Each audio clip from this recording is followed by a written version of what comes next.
Story and writing.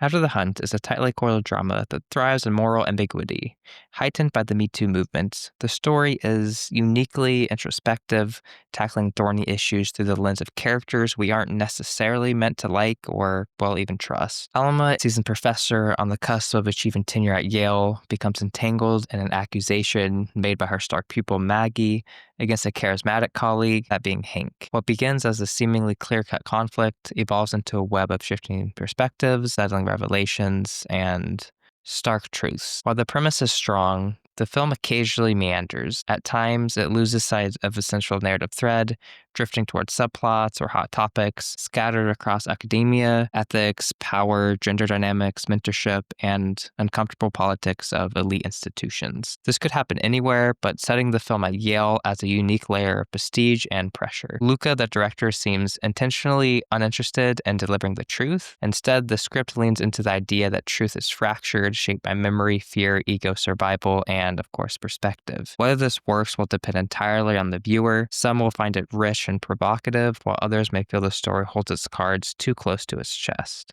Performance and characters. All the characters are performed adequately enough to keep the story engaging. Most of its hook falls on whether or not you believe Maggie and whether or not you distrust Hank. The characters are meant to be intelligent, showy, boastful, and untrustworthy. Alma is a character defined by what she doesn't say, someone who has built her career and identity on being composed, articulate, and morally righteous. Yet internally, she is carrying the weight of a secret that threatens that entire facade. Maggie, on the other hand, is easily one of the most compelling characters in this film because she is guarded, unreadable, inconsistent, and quietly intense. Her accusation against Hank is front and center to how the story ultimately unfolds. Speaking of Hank, Hank is charismatic, he's charming, and perceived as being even a little intoxicating to be around, but also slippery, inconsistent, and impossible to fully trust. In the end, together, the cast try their best to elevate a script that feels a bit, well, unfocused. Direction and cinematography.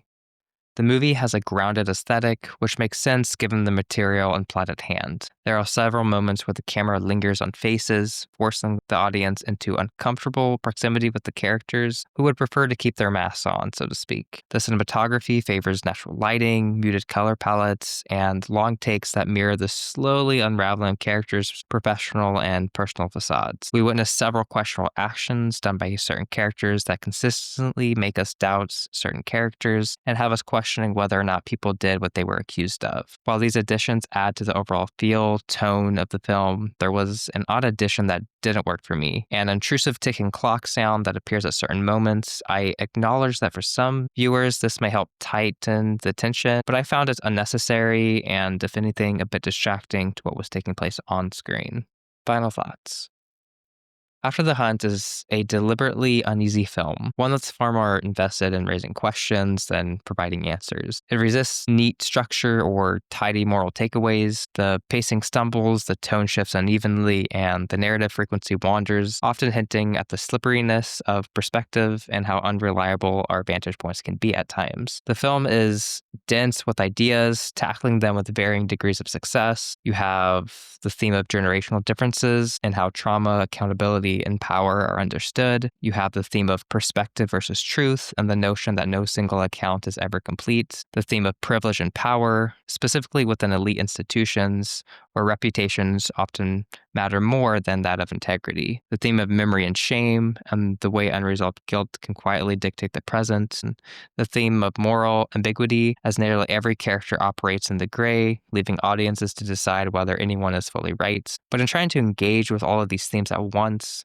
the film ultimately undercuts itself. The commentary becomes scattered with no single idea given the space to resonate or land with full impact. It's a film that clearly wants to carry significant thematic weight, but its ambition leaves it stretched thin, more intriguing in concept than in execution. In the end, After the Hunt aims to say something about everything, and in doing so, struggles to say anything truly new.